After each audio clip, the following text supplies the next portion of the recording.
here's how crazy it gets. Almost 50% of all internet traffic is bots. It's like 49.8. 66% of that is bad bots. When we look at that, there are tools out to scrape stuff, to create denial of service, to stuff shopping carts, take all your content, on and on and on. I always go back to the Terminator days when, Skynet became self-aware, which, was a while ago, technically from the movies. But we've been focusing on machine learning, and now with the AI tools available, to be as smart or smarter than the enemy. And bad bots are now really trying to take advantage of holes and weaknesses, not just in security, but also take advantage of us as people by trying to pretend to be people.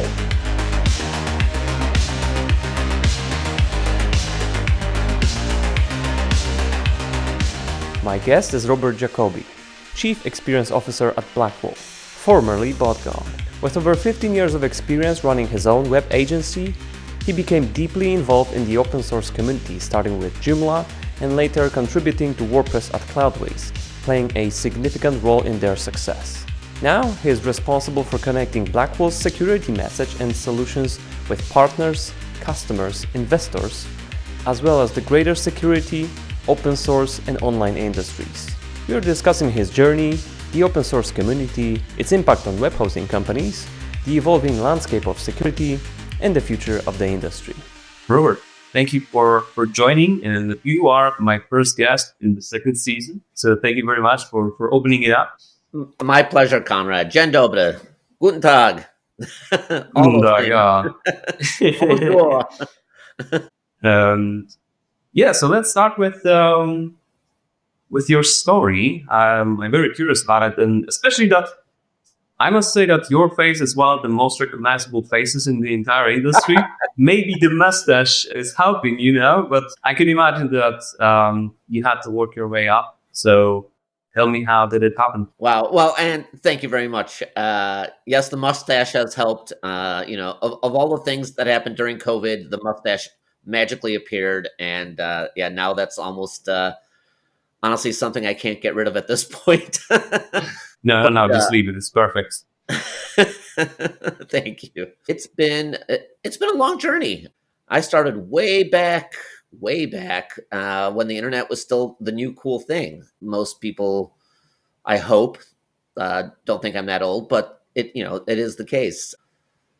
Back in the late 90s, being a hardcore developer, software engineer, all that fun stuff was my go-to thing.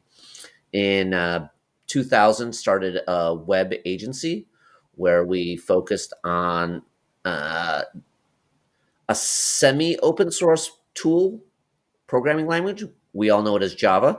It's kind of gone through many iterations of legalese, but we had a small, highly technical Java firm for a number of years. One of the things we realized at the time was no one cares about what language you're using most of the time.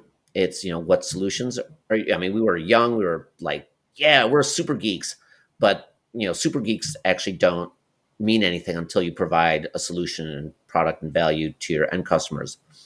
We built from scratch our own MVC framework, our own content management system that stood on top of that, and did a little bit of licensing and consulting around that. That was the cool thing to do back in 2000. Zip forward a couple of years. We're like, wow, this is a lot of stuff to maintain. How do we actually focus on the right things? And we really enjoyed working with our customers. So focusing on a proprietary solution where there were open source solutions available that a lot of other people were also engaging with, creating communities around, building tools and software, creating an ecosystem became much more valuable for us.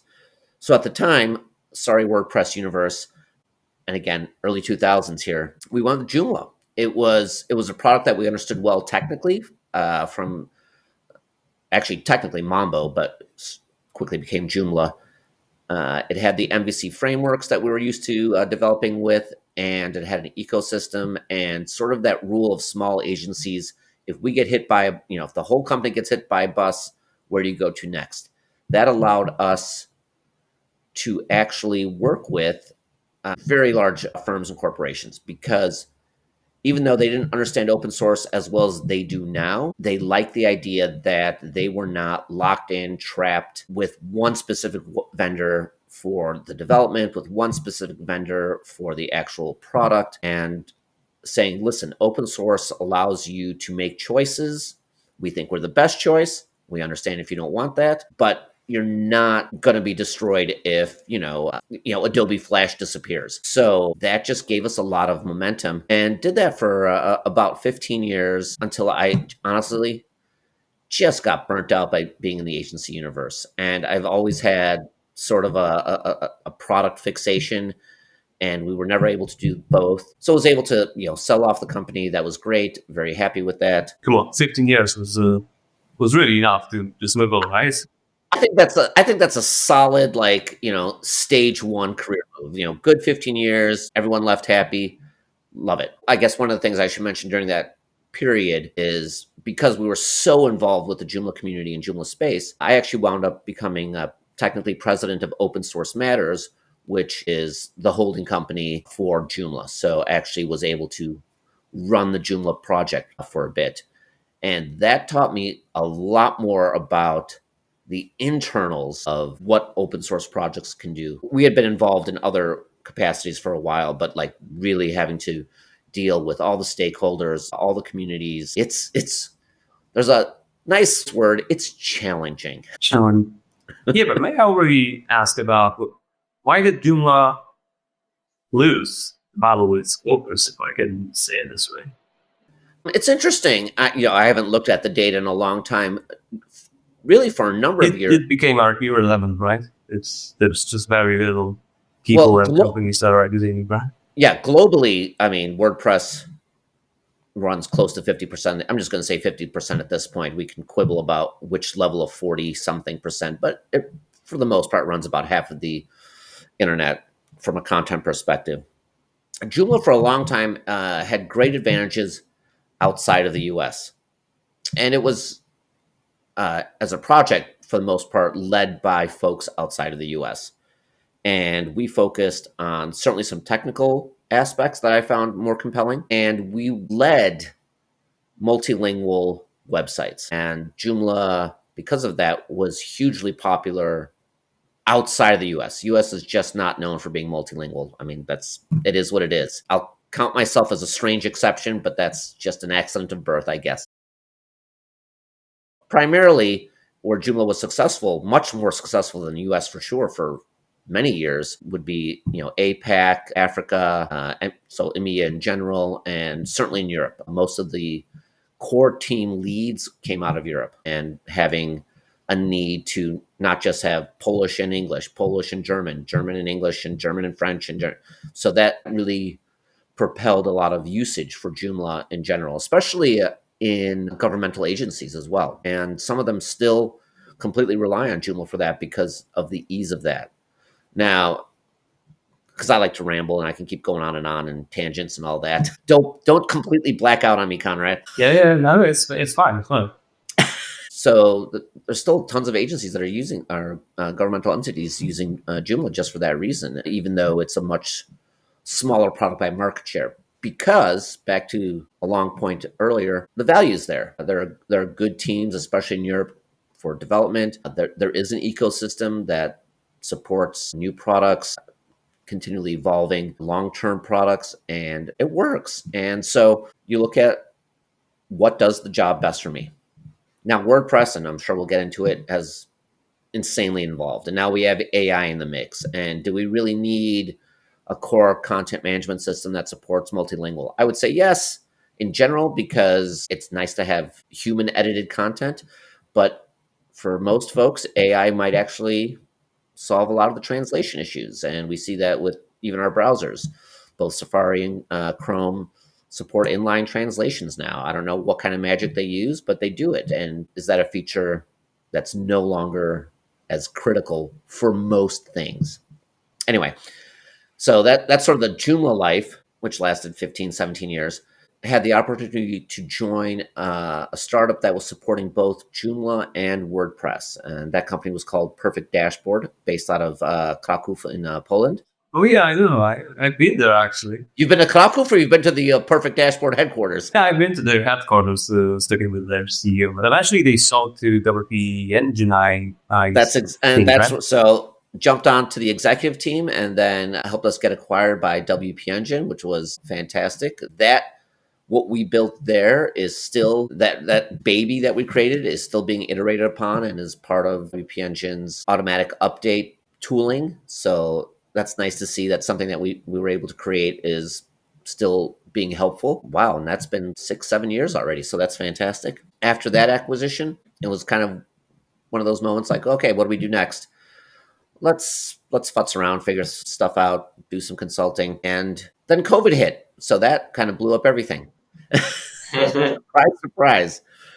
But during that period, I started a blog and wanted to. One of the things I learned very much, especially from the Joomla community, is there's a bit of staring at one point all the time, and you're either in a specific project and community or you're not. And if you're not, then we don't care.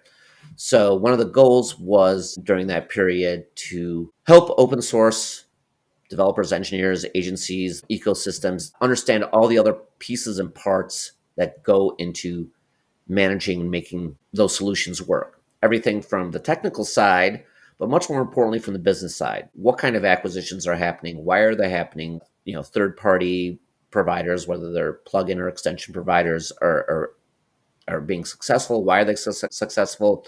What are the impacts of other projects and technological concerns for those communities?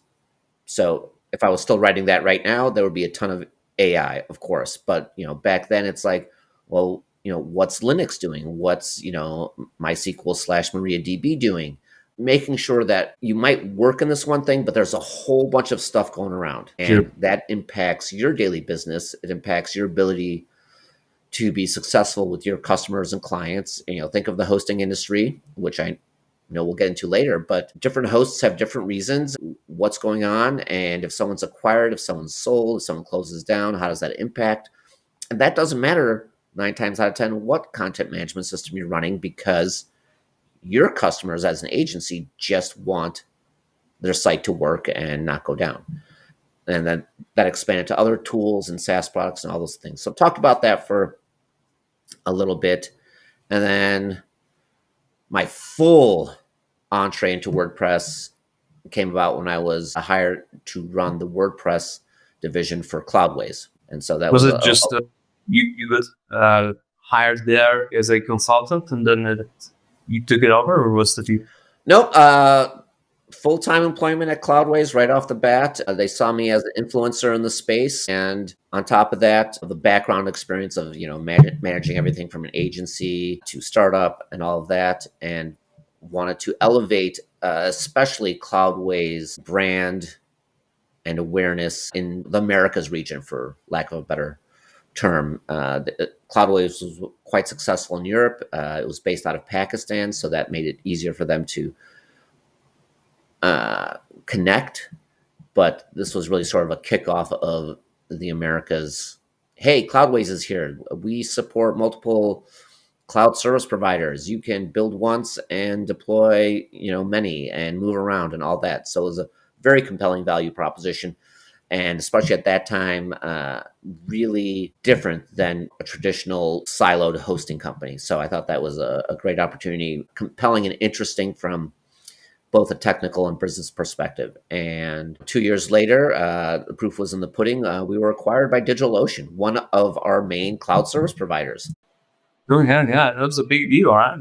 It was, to date, as far as I know, it is still the largest acquisition by a non-Pakistani company. It was like 200 million, 300 million or something? 350 million. Well, you don't get all that money all at once. You know how deals go. But I mean, certainly on paper, from a Western investment, it was the largest deal at the time. Right. Okay, so this is how you get into the web hosting, and now I'm here. And now you're here, yeah. But just to finish this part of open source, how it's valuable for web hosting, because you come from the open source, from agency point of view, and then you use that experience Cloudways, right? And now you're kind of like an expert in this whole field. But what do you think about open source and like, in terms of open source? How should web hosting providers position themselves, and maybe are there any opportunities in this and WordPress itself for the hosting providers to, I don't know, to grow, to get more market share? Yes. Honestly, if all open source was magically turned off right now, the entire internet would disappear. I mean, that's how critical open source is to literally everything we do online. Stop. Period. End of conversation. So there are a lot of folks who take it for granted that these solutions exist, but it's beyond critical. It's the air we breathe to be online. Although WordPress seems to be pushing hosting providers to commit more and more into their foundation, I guess. So that's what they noticed. Boy, I know you want to push me into a WordPress versus No talking about the drama. No talking about the drama now. No picking sides. It's just that yeah, but those are there is a need for hosting providers to commit, right? Well, there's a need, but not a requirement for folks to contribute to those communities, if only for their self-interests. If you are utilizing X open source software, it only makes sense that you contribute back, period. Why? Well, because then you actually have input on the product, which should be good for you internally. Why? Because the rest of the community will recognize that. Why? Because we need to continue and innovate and grow ecosystems, whether that's WordPress, whether that's Linux, whether that's anything in between, from the operating system to the application level. There are so many open source projects out there. And I think it's short-sighted for folks not to contribute back, because you're getting some multiplier of return. Even if I have one person contributing 10 hours a month, I'm definitely getting back 10x on that from everyone else who's contributing to that. And keeping that sort of tech and economic flywheel going certainly benefits you as a direct user of that, but it also helps grow the pie in general. I mean, certainly WordPress is a great conversation to have, because we can see where it's gone from no percent to 50%. There aren't many other solutions out there that can claim to have that much impact on really billions of people, because there are end users who are interacting with WordPress websites. There are creators and agencies and developers and even weird third-party solutions that interact with WordPress websites because of that magnitude of usage in general. Does Salesforce need to work with WordPress? No. Does Salesforce need to work with WordPress when WordPress is 50% of the market? Yes. So it actually even changes, the way folks think about their products and what tools they have to use to connect with them. And because WordPress is GPL, that also creates an opportunity for some of that integration to become public and useful and create more opportunities for innovation and growth. Yeah, so really cutting it short, just noticing that you're in the same team and contributing to it will benefit everyone, from end customers to you at the end as well. And that applies to hosting providers very much. And not everyone is aware of that, really. As you said, they take it for granted. I can't think of a single hosting provider that doesn't use Linux, and that, or some flavor of it. Let's put it that way. That includes Microsoft, who you'd think would be all on their toolkits, but they absolutely have, Azure Linux deployments. There are parts of Azure that run on Linux. This is not shocking, because it's a great product that's been worked on for, Linux at this point is 30 plus years old. Yes. And it works, and it's it's behind the scenes. It's infrastructure. It's boring for a lot of people because I just want stuff to work. Hey, and I'm a perfect example of that. Cars, I just want the car to work. Heck, my car probably has some flavor of Linux on there for all I know. Whether it's like a BSD, we could talk about licensing, which we're not going to because I'm not a lawyer and that gets really boring and no one cares. But, so many of our tools are just built on the efforts, dedicated folks, a lot of them who don't get paid to do the work. There's Yeah. also that And it's aspect of it, crazy, which actually I crazy. there are engineers who see problems and just want to solve the problem, and they will just do it because the problem is bothering them enough. Been there. I grew out of that. I hope most people don't, because otherwise we'll have a slowdown in the innovation of the internet. Should we talk about the commercialization of open source? Is there anything more to add in terms of how to get money from it? And that actually applies to those engineers who just they may do it because they have an urge, but they also have their needs too. They may make a business out of it. Yeah, there needs to be a lot more dedicated to that, especially as some of these projects get older. Innovation is always exciting. What's the next thing we can do? But maintaining for performance and security is critical. That's not as exciting. Folks need to be incentivized sometimes to move their direction. Like, okay, I could build, this awesome new AI integration, or I could actually speed up the product by 20%. And shiny new objects are always fun. It's like, hey, it's shiny, it's new. I did something totally awesome. The sort of the grinding out work is even more important. And I would love to see, and I don't have any answers for this, I'll tell you that right now, but I would love to see either for projects directly or for independent organizations to fund development for these honestly critical points of infrastructure. Again, if open source disappeared today, we would not be online. I can't tell you how much open source is making this conversation just happen. True. I mean, I'm running on an Apple right now. It uses they've customized FreeBSD, which is a BSD license, which is not GPL, but 601, half a dozen of the other. It's still based on a type of open source solution with a certain type of open source license that makes all of this possible. So it's crazy. We need to invest in maintenance, and maintenance sounds boring, but it really makes everything better. Again, from just the performance and security aspects that are critically needed all the time.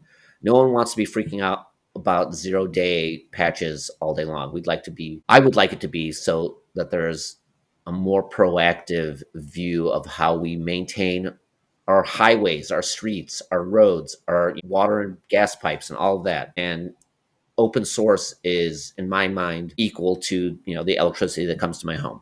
So those things need to be maintained, and it's not the sexiest of things all the time.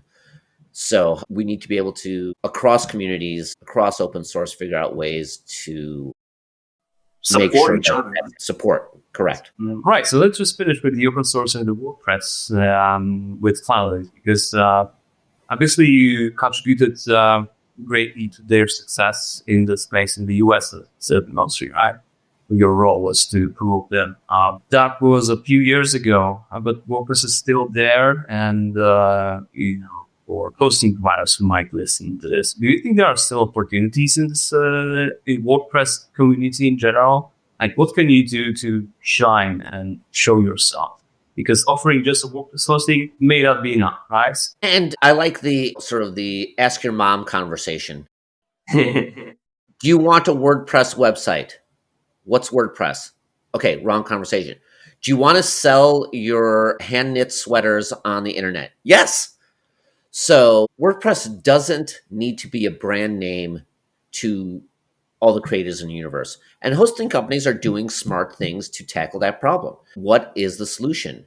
Everyone from, think of your biggest hosting, let's think of the biggest hosting company in the world, GoDaddy. They have solutions that run on WordPress. They're not necessarily being like, this is how to sell your stuff on WordPress. No, this is how to sell your stuff online. Some of their backend solutions go straight to WordPress, and there's a whole WordPress group and team around that to make that successful and happen. I have a car. I don't care who made the engine. I care that the engine works. It starts when I need it to. I live in the Chicago area. I care that it starts when it's, minus 40 Celsius, which is also minus 40 Fahrenheit. That's why I can remember that number. Those are the important things. And if it doesn't work, I'm not going to call up the engine company. I'm going to call up the broader company. So I'm not going to call up WordPress and say my store broke. I'm going to call the hosting company. So it's important What you're for suggesting hosting. is to so what you're suggesting is to focus on solution, not on the solution for the customer, not on the technical side, and WordPress would be on the technical, right? Correct. Those who work with WordPress will know, but most people want it to work. They want as little risk as possible. They want a solution that solves their problems. And there's a reason WordPress is 50% of the market. It's because it solves those problems quicker and better than other solutions for the most part. I'm happy to nitpick technical things about WordPress. I'm not going to talk about, the table schemas with any end users in my life. But I certainly have opinions, but that doesn't matter if it works and, doesn't shut down. Hosting providers across the board are trying to create that baseline where your site will always be up. That's always the most, you can't have that. If I go to a host where it's down 50% of the time, well, that host is going to be, gone in a couple weeks. No one needs that. There's an expectation already set that websites will be performant and secure. We can nitpick over, this is a couple percent faster or whatnot. That's not important, but fundamentally, is the site running at the end of the day?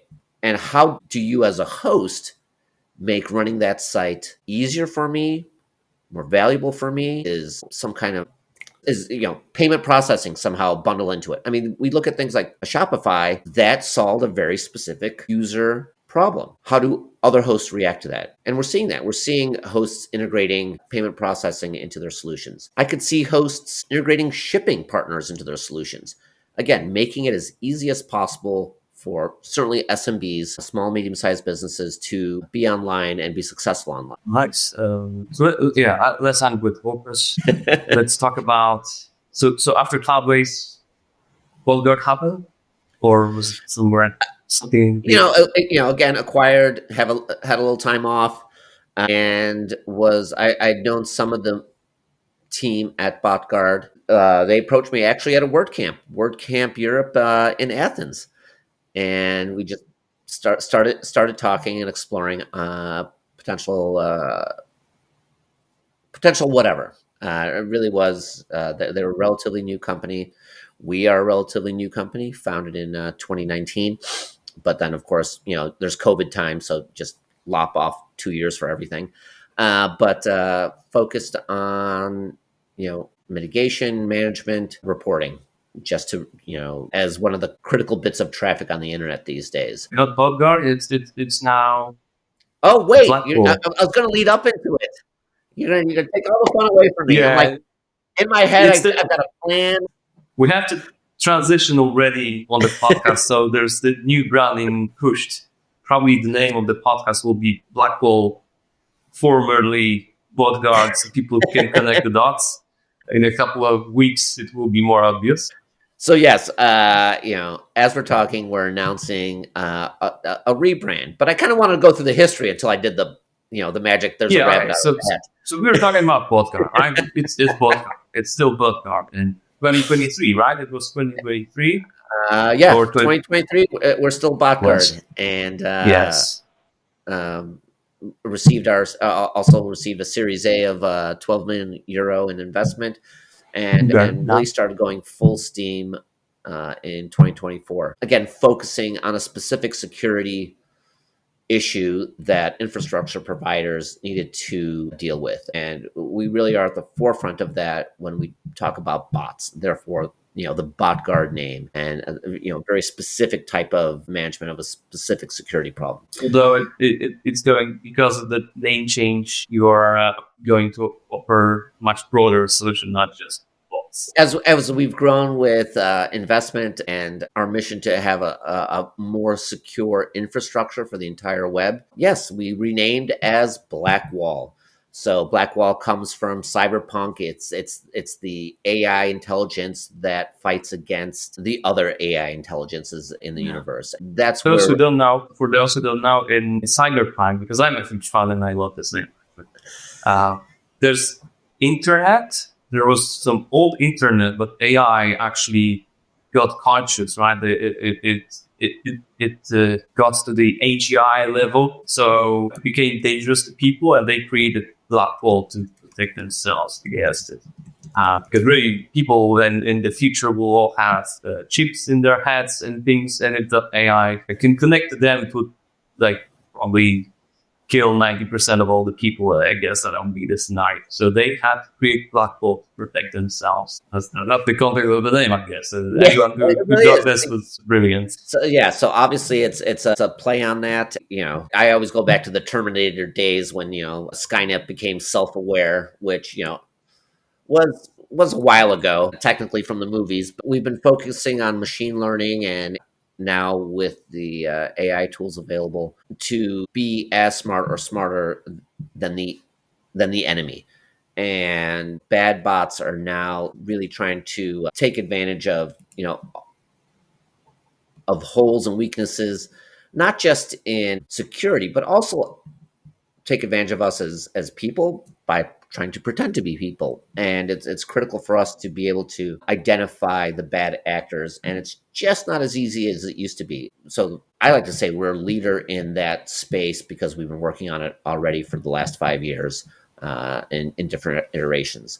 So Yeah, it actually took me that AI is something that you need to confront, because AI will be the main the driver of all the malicious traffic out there, right? To pretend that it's not a bot.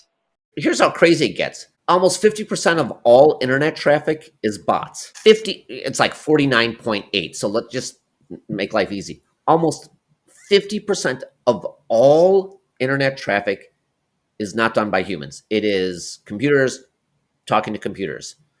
We'll call those bots. There are obviously more. We can get technical about AI, API connections and whatnot. But 50% of that is bots. Of that 50%, 66% of that is bad bots. So when we look at that, there are tools out to scrape stuff, to create denial of service, to stuff shopping carts, take all your content, on and on and on. So that means approximately 33% of all traffic on the internet, and I don't like to use bad words, is crap. It's just crap. It's garbage. It's meant to take advantage of your website, you as a person, and sort of disintermediate humans from being part of the internet. And for me personally, I like it when we can connect on the internet. There's a lot of complaints about how the internet has removed the human connections. That's fair. I mean, Conrad, if you and I were having, a coffee at a shop, that would be a different conversation. But you know what?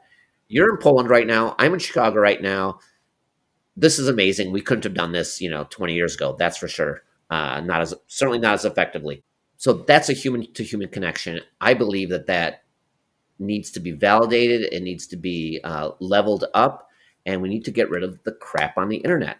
When 33% of traffic is malicious, is bad, is disruptive, is out there to confuse you, that problem needs to be solved. Having the opportunity to join BotGuard, now Blackwall, was really exciting. And I had conversations with folks prior to that opportunity. Actually, one that really stuck with me, Jesse Friedman over at Automatic, now managing WP Cloud and Jetpack and a bunch of other things. He was quite instrumental in helping me focus on, what's most important online these days. And I'm always going to give him kudos for that, because that was actually at a CloudFest 2 years ago. And so that was great. A weird connection to the WordPress universe, even though it all comes back. It all comes down to WordPress then.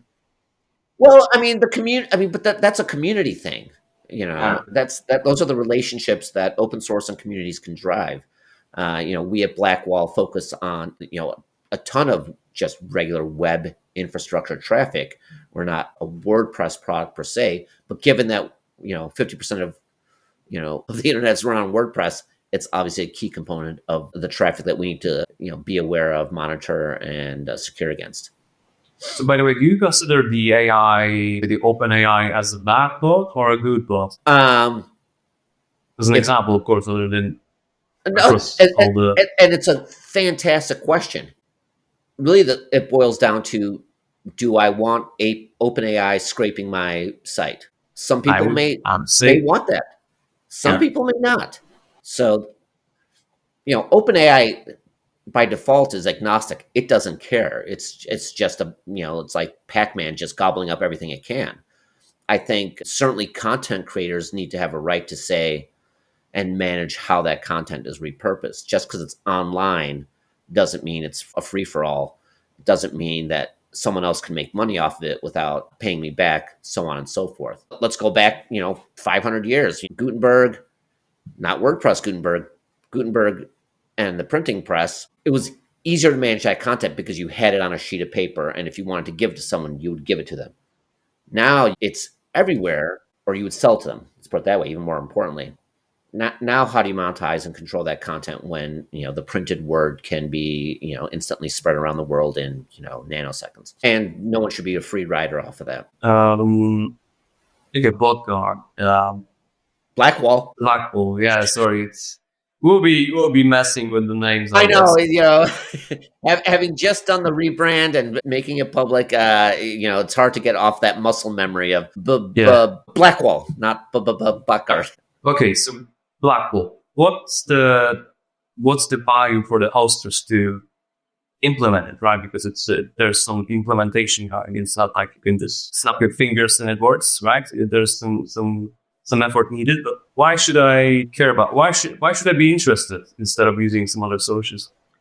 So, As long as they are effective. well, I mean, we can always argue efficacy. There are certainly large players in the space. Some of them are pure SaaS providers. I feel there's always risk in sort of outsourcing to a pure SaaS because, again, who owns that? What's going on? What control do you have over that? There are other folks on the infrastructure side which touch different aspects of sort of the security layers that exist.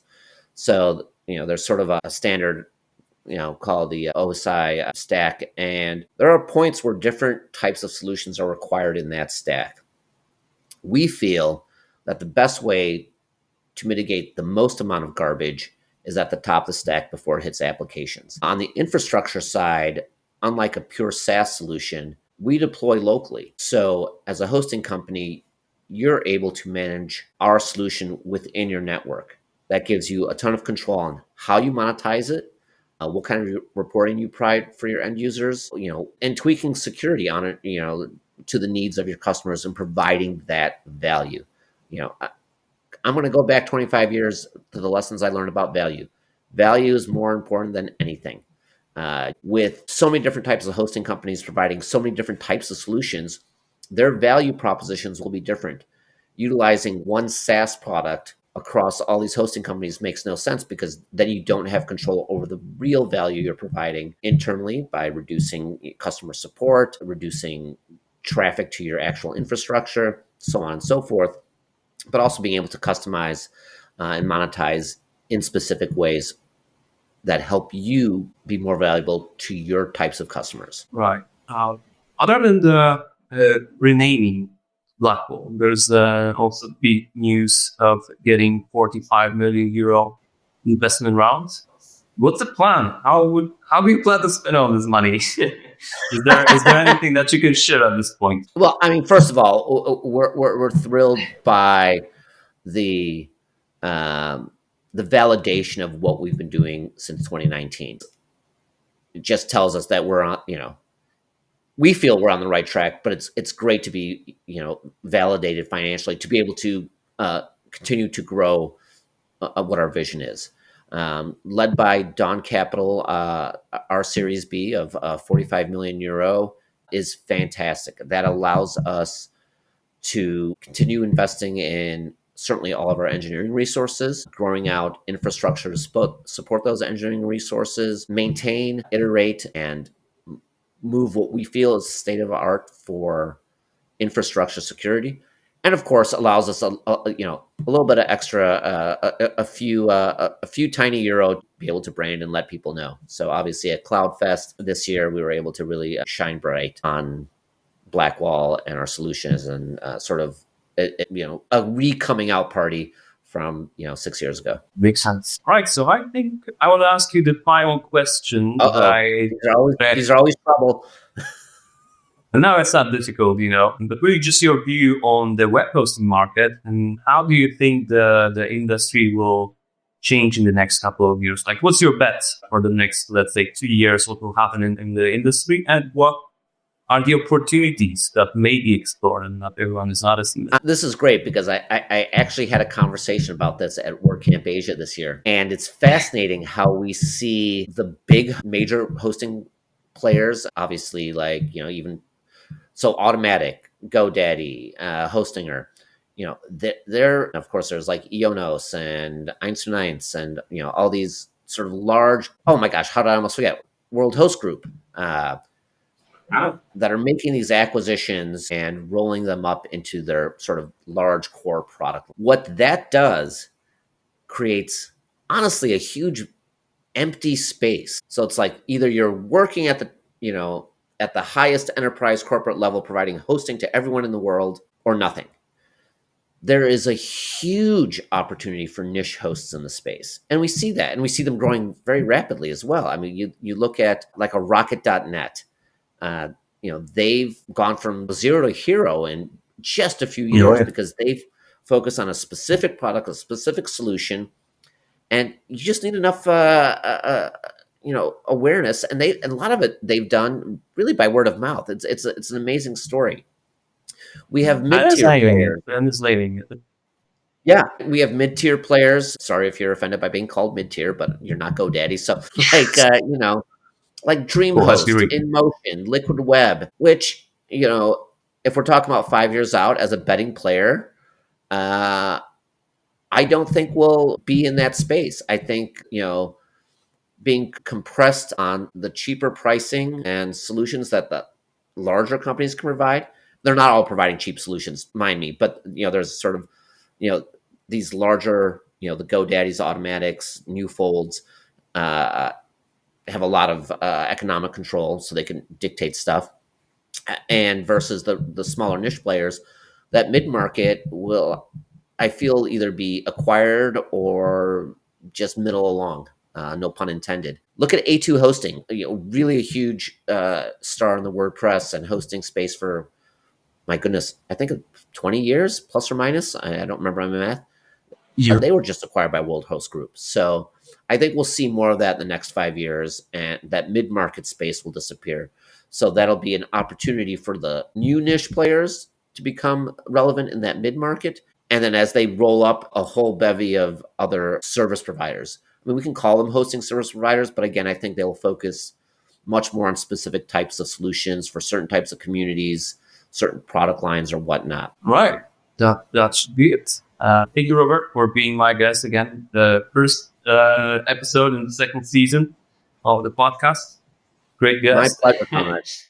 Great insights. Congratulations again on the rebranding and on the investment. So I guess you'll be around for a couple of more years, maybe outgrow and making Blackwall more popular. And yeah, thank you again. Thank you very much. Very excited about Blackwall.